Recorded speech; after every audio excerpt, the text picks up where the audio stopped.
이제 주님께서 십자가를 지시기 위하여 고난받는 그런 사순절 기간이고, 특별히 오늘 주신 말씀처럼 예수님께서는 체포되시기 전에 겟세마네 동산에서 기도하시는 그런 날입니다. 예수님께서는 바쁜 일정 속에서도 끊임없이 기도하신 분이시고, 새벽에 밤이 맞도록 하나님께 기도한 분이십니다. 그리고 잡히시기 전날 밤에도 예수님께서는 우리 주님을 찾기 위하여 간절히 기도하신 분이십니다. 예루살렘성 바로 옆에 있는 이 감람산, 즉 겟세마네 동산에서 예수님은 습관적으로 기도하셨습니다. 오늘 우리도요, 고난주간을 맞이하여서 저와 여러분은 우리 예수님께서 십자가에 달리시기 전 전날 밤에 마지막 순간까지 보여주셨던 그 기도의 모범을 배움으로써 우리 이 고난주간에 주님이 가신 그 길을 동참하며 예수님께서 그 십자가에 달려 돌아가시는 그 어마어마한 큰 일을 앞에 두고서도 주님께 기도했던 그 모습을 우리도 배움을 통하여 우리에게 어떤 어려움과 어떤 환난이 있다 할지라도 예수 그리스도 앞에 기도할 때에 분명히 그 기도는 이루어질 줄로 믿습니다. 그 기도하심을 통하여 여러분 큰 은혜를 얻을 수 있고, 그리고 큰 능력을 받을 수 있는 저와 여러분이 되시기를 주님의 이름으로 축복합니다. 그러면 우리는 기도함으로 어떤 것을 얻냐 하면 용기와 힘을 얻게 됩니다. 겟세마네 동산에 기도하러 오신 예수님을 가리켜서 37절에 말씀하고 계십니다. 우리 37절 말씀을 다시 한번 봉독해 보겠습니다. 다 같이 합니다. 시작. 베드로와 세베대의 두 아들을 데리고 가실새 고민하고 슬퍼하사. 예수님께서 고민하고 슬퍼했다고 합니다. 여기 이 고민하다는 말은 몹시 낭망했다는 뜻입니다. 그리고 슬퍼했다는 말은 마음의 갈피를 잡을 수 없을 정도로 괴로워했다는 것입니다. 그 이유는 예수님께서 십자가에 죽게 되는 것입니다. 그런데 그 죽게 되는 것이 그것뿐만 아니라 예수님께서는 온 세상의 죄를 다 짊어지시고 죽으시는 것입니다. 예수님이 가시는 그 길은 예수님의 죄 때문에 죽은 것이 아니라 예수님이 가시는 그 길은 우리의 죄 때문에 예수님께서는 십자가에 달려 죽으신 거예요. 그리고 예수님께서 이제 앞으로 당해야 될 고통을 우리 주님께서는 아셨다는 것입니다. 그래서 기도하러 올라가실 때에 그 마음의 괴로움과 그 마음의 슬픔이 있었어요. 그런데 그 괴로움과 슬픔을 이기기 위해서 주님께서는 늘 했던 그 모습을 가지고 겟세마네 동산에 올라가서 하나님 앞에 간절히 기도하는 모습이 나오는 것입니다. 만약에 우리 같았으면요, 어차피 당할 고난인데, 어차피 당할 어려움인데 기도는 무슨 기도냐 이렇게 생각할 수도 있습니다. 그런데 예수님께서는 그렇게 자포자기하지 않으시고 그리고 일단 기도부터 시작했다는 것입니다. 그렇게 기도하심으로써 그 심히 고민할 수밖에 없었던 극단적인 고통의 십자가를 끝내 짊어질 수 있는 힘을 얻으셨던 것입니다. 사랑하는 성도 여러분, 여러분은 어떨 때 기도하고 있습니까?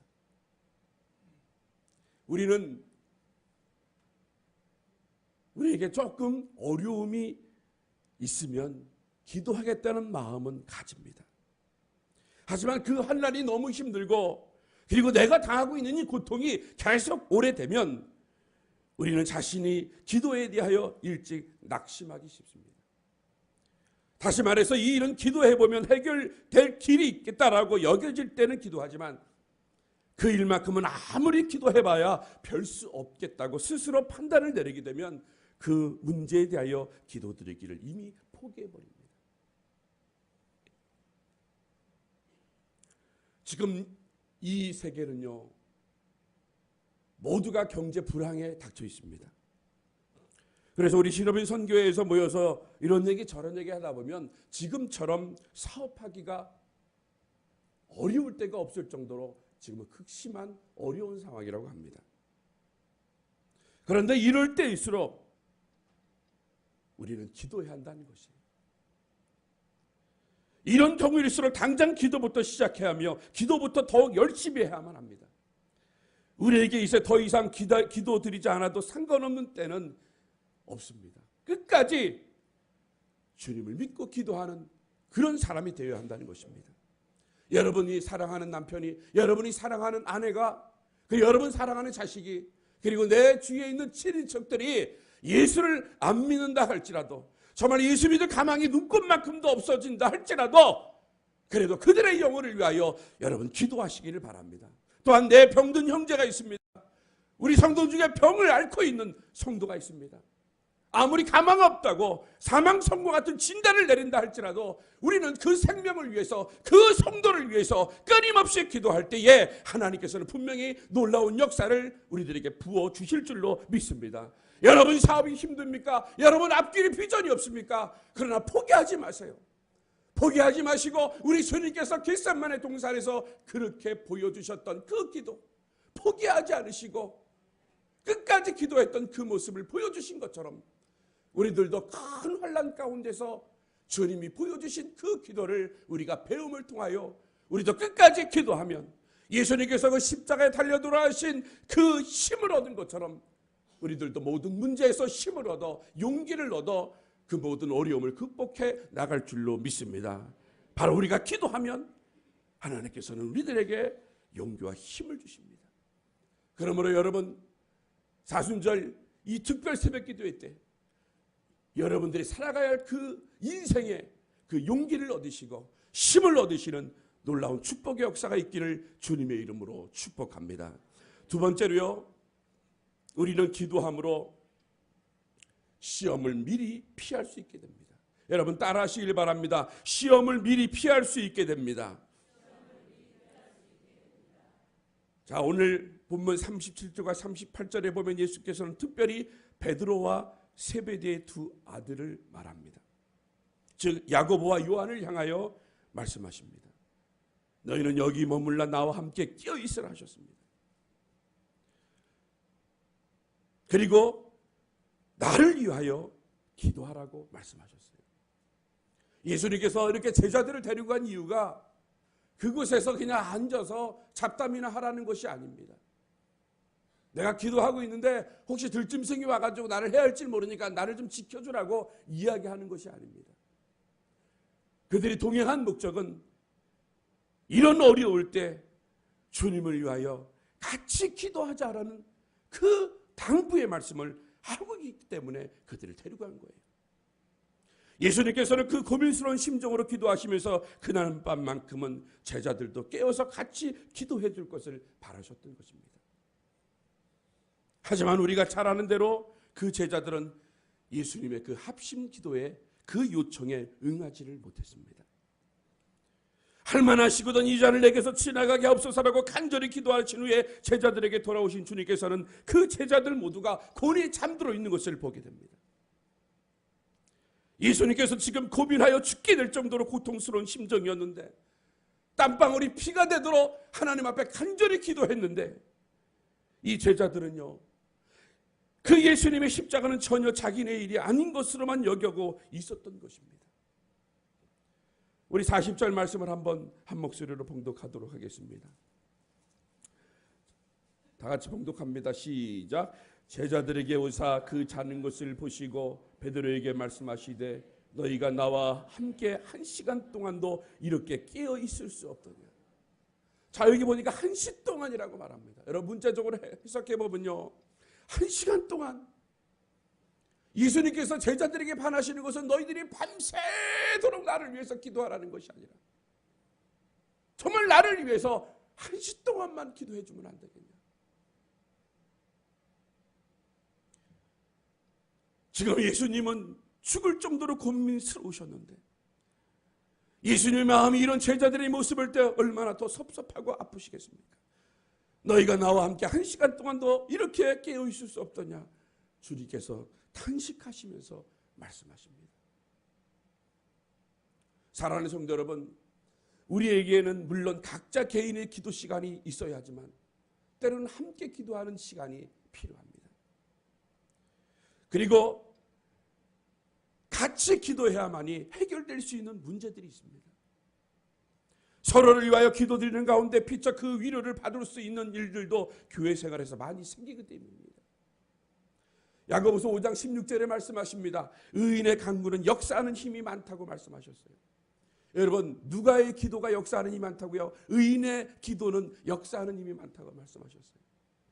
그 의인들이 한 사람이 모여가지고 기도하는 것보다 그 의인들이 많은 사람들이 모여가지고 간절히 하나님 앞에 기도하면 그 기도의 능력이 얼마나 크겠어요.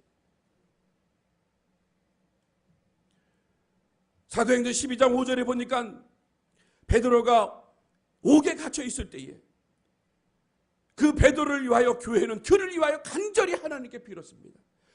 교회는 그를 위하여 간절히 하나님께 빌었을 때에 그때 헤롯이 잡아내려고 하는 그 전날 밤에 정확하게 타이밍을 맞춰서 주의 사자가 옥문을 열고 그의 쇠사슬을 벗겨주는 기적이 실제로 벌어졌습니다. 여러분, 함께 모여서 기도한다는 것, 여러분 여기에 능력이 있습니다. 우리가 함께 모여서 기도하면 하나님께서는 거기에 능력을 부어주십니다. 여러분, 능력은 바로 두나미스예요. 두나미스는 영어로 다이너마이트입니다. 여러분들이 이렇게 모여가지고 교회를 위하여, 목사님을 위하여, 그리고 모든 성도들의 문제를 위하여 간절히 기도하면 하나님의 능력이 오늘 이 가운데 임하여서 모든 장애물들이 폭파되는 역사가 있을 줄로 믿습니다. 그래서 우리가 깨어 기도하고 함께 기도해야 한다는 거예요.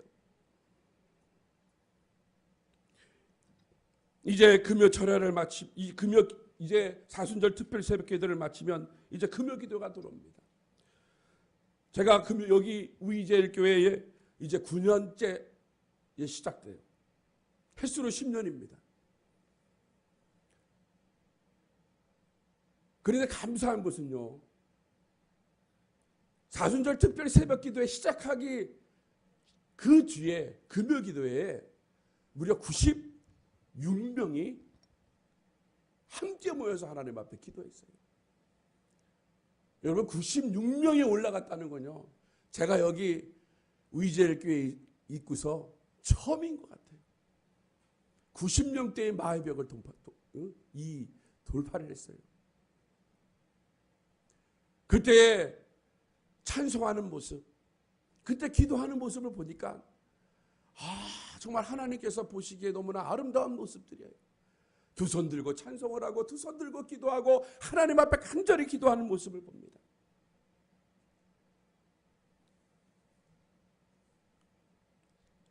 사랑하는 성도 여러분, 함께 모여서 기도할 수 있는 저와 여러분이 되시기를 바랍니다. 그러면 하나님의 놀라운 일들이 일어나는 거예요. 그래서 그 모여가지고 그 성도를 위해 기도할 때 그 성도의 어려운 문제들이 해결되고, 또한 교회에 산적되어 있는 여러 가지 문제들을 위하여 기도할 때에 그 산적된 모든 문제들이 다 해결될 줄로 믿습니다. 또한 담임 목사님의 목회가 있어요. 여러분, 담임 목사님의 목회의 꿈이 있어요. 그 꿈을 위해서 목사님 혼자 기도하는 것이 아니라 모두가 모여가지고 같이 중보하기도 하고 같이 합심기도 하면 하나님께서 분명히 우리 의제일교회 못할 일 없게끔 하나님 만들어 주실 줄로 믿습니다. 그래서 하나님 정말 우리 의제일교회를 사용하여서 정말 모든 성도들의 기도함을 통하여 기도의 불이 일어나고 응답의 불이 일어나고 모든 역사가 일어날 때에 하나님께서는 우리 의제일교회를 21세기를 앞서 나가는 그런 영향력 있는 능력 있는 우리 의제일교회로 만들어 주실 줄로 믿습니다. 그러므로 사랑하는 성도 여러분, 우리가 하나님 앞에 기도하면 개인적인 기도, 합심 기도, 성도를 위한 기도, 목사님을 위한 기도, 교회를 위한 기도, 이런 것을 기도하면 하나님께서 그 모든 오는 시험들을 미리 막아주시고 그리고 미리 책임져 주심을 여러분 꼭 기억하셔서 우리가 함께 기도할 수 있는, 그래서 모든 어려움을 모든 시험을 이겨나갈 수 있는 저와 여러분이 되시기를 주님의 이름으로 축복합니다. 두 번째로요, 세 번째로 우리는 기도함으로 반드시 응답을 받게 됩니다. 여러분 따라하시길 바랍니다. 반드시 응답을 받게 됩니다. 여러분 믿으시기를 바랍니다. 겟세마네 동산에서 예수님의 기도의 내용은 시종일관 분명했어요. 39절에 보면 예수께서는 기도를 시작하실 때부터 내 아버지여 만일 할만하시거든 이 잔을 내게서 지나가게 없소서. 그리고 다시 제자들에게 와서 다시 두 번째 기도할 때도 똑같은 말씀을 하시면서 기도했어요. 아버지여 만일 할만하시거든 이 잔을 내게서 돌리시옵소서. 그리고 제자들에게 와가지고 똑같은 말씀하시고 세 번째 간구할 때도 아버지여 만일 이 잔을 내게서 지나가게 없소서 하며 세 번 다 똑같은 기도를 하셨습니다. 그런데 여기서 이 잔이라는 말은 예수님 자신이 마셔야 할 고통을 비유하는 말씀입니다. 그러므로 그 기도의 뜻은 십자가의 죽음이라는 고통 말고 다른 방법으로 이 구원 사역을 이루어낼 길이 있으시면 그렇게 해주십시오라고 우리 예수님은 하나님께 기도하는 거예요.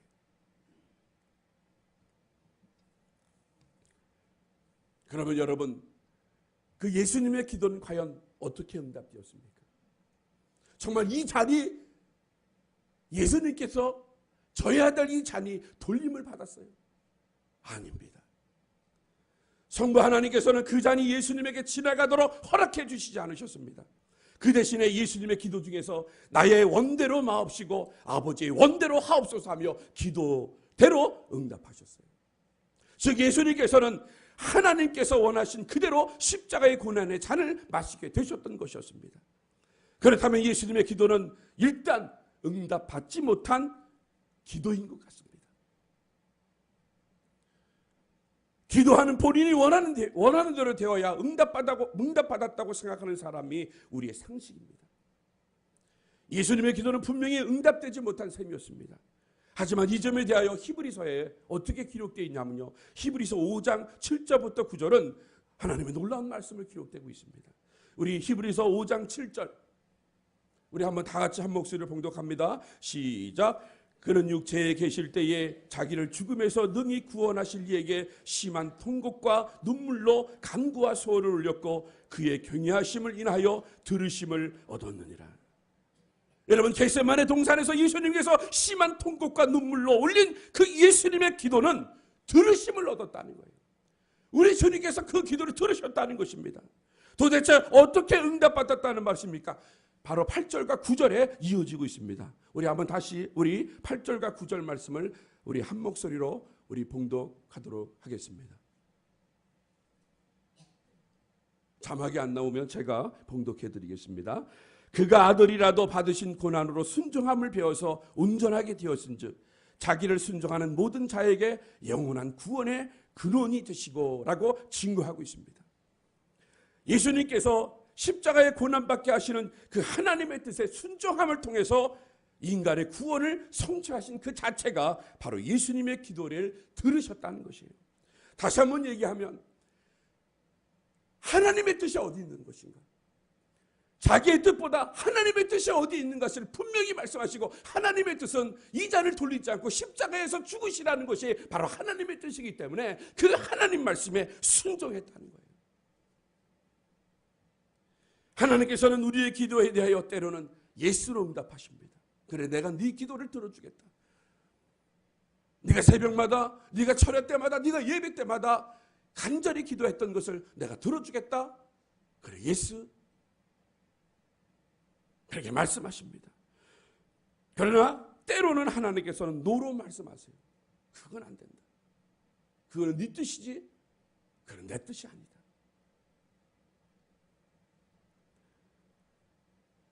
그러므로 여러분 꼭 기억하시길 바랍니다. 설사 지금 내가 드리는 이 기도가 응답이 안 이루어진다 할지라도 하나님 뜻 자체가 바로 기도의 응답, 그 기도의 응답이라는 사실을 여러분 깨달으시기를 바랍니다. 왜냐하면 우리의 기도는 항상 최종적으로 하나님의 뜻대로 되기를 원하는 기도가 되어야 합니다. 그것이 또한 주기도문에서 예수님께서 말씀하십니다. 뜻이 하늘에서 이루는 것 같이 땅에서도 이루어지리다 라고 말씀하셨어요. 그러므로 기도에 대한 응답이라는 것은 자신의 소원대로 이루어지느냐 아니냐에 달린 것이 아니라 오로지 기도했느냐 안 했느냐에 달려진 것입니다. 21일 사순절 특별 새벽 기도에 여러분은 어떤 소원에 대하여 기도하셨습니까? 내 소원대로 이루어지든지 아니든지 간에 그 기도는 하나님의 뜻대로 분명히 응답 받는 줄을 여러분 믿으시기를 바랍니다. 사랑하는 성도 여러분, 우리의 모든 기도는 반드시 응답을 받습니다. 왜냐하면 참된 기도는 하나님의 뜻을 조종하려고 하는 기도가 아니라 하나님의 뜻에 순종하는 길을 찾는 기도이기 때문입니다.